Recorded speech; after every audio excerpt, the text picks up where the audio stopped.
నేపాల్పై ఆకస్మికంగా జల ప్రళయం విరుచుకుపడింది. టిబెట్ సరిహద్దు ప్రాంతం నుంచి ఒక్కసారిగా పోటెత్తిన బురద ఉప్పెన పలు జిల్లాలను అతలాకుతలం చేసింది. క్షణాల్లోనే గ్రామాలు, నివాస ప్రాంతాలు, రహదారులు, వంతెనలు వరద ప్రవాహంలో కొట్టుకుపోయాయి. ఈ ఘోర విపత్తులో ఇప్పటి వరకు 160 మంది మృతి చెందగా 750 మందికి పైగా గల్లంతయ్యారు. గల్లంతైన వారిలో 133 మంది భారతీయులున్నారు.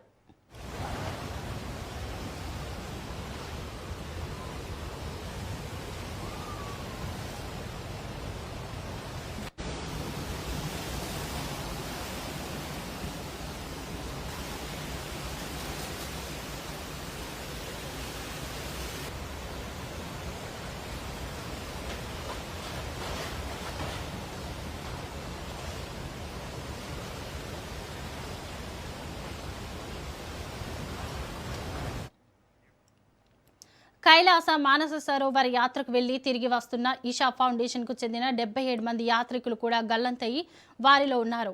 మరోవైపు హైదరాబాద్ నుంచి వెళ్లిన 31 మంది బృందం క్షేమంగా ఉన్నట్టు సమాచారం అందడంతో కుటుంబాల్లో కొంత ఊరట నెలకొంది. విశాఖ నుంచి వెళ్లిన 26 మంది యాత్రికులు కూడా సురక్షితంగా ఉన్నారు. తమ కళ్ల ముందే 2 బస్సులు వరద ప్రవాహంలో కొట్టుకుపోయాయని వారు తెలిపారు.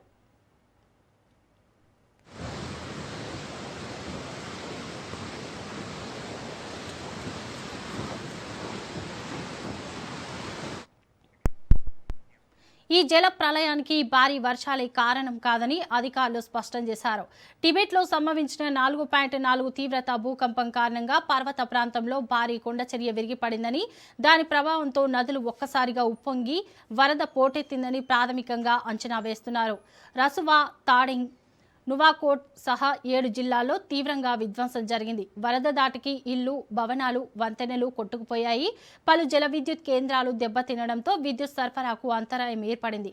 సహాయక చర్యల కోసం నేపాల్ సైన్యం హెలికాప్టర్లు, డ్రోన్లను రంగంలోకి దించారు.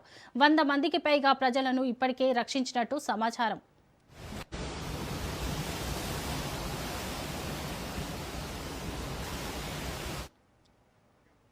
మరోవైపు నేపాల్ ప్రధాని బాలేంద్ర షాతో ప్రధాని నరేంద్ర మోడీ ఫోన్లో మాట్లాడారు. మృతులకు సంతాపం తెలిపిన మోదీ అవసరమైన అన్ని రకాల మానవతా సహాయం అందించేందుకు భారత్ సిద్ధంగా ఉందని హామీ ఇచ్చారు.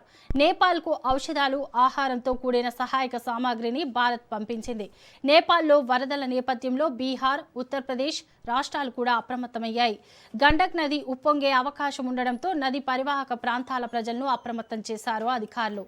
ప్రస్తుతం గల్లంతైన వారి కోసం గాలింపు చర్యలు చేపట్టారు.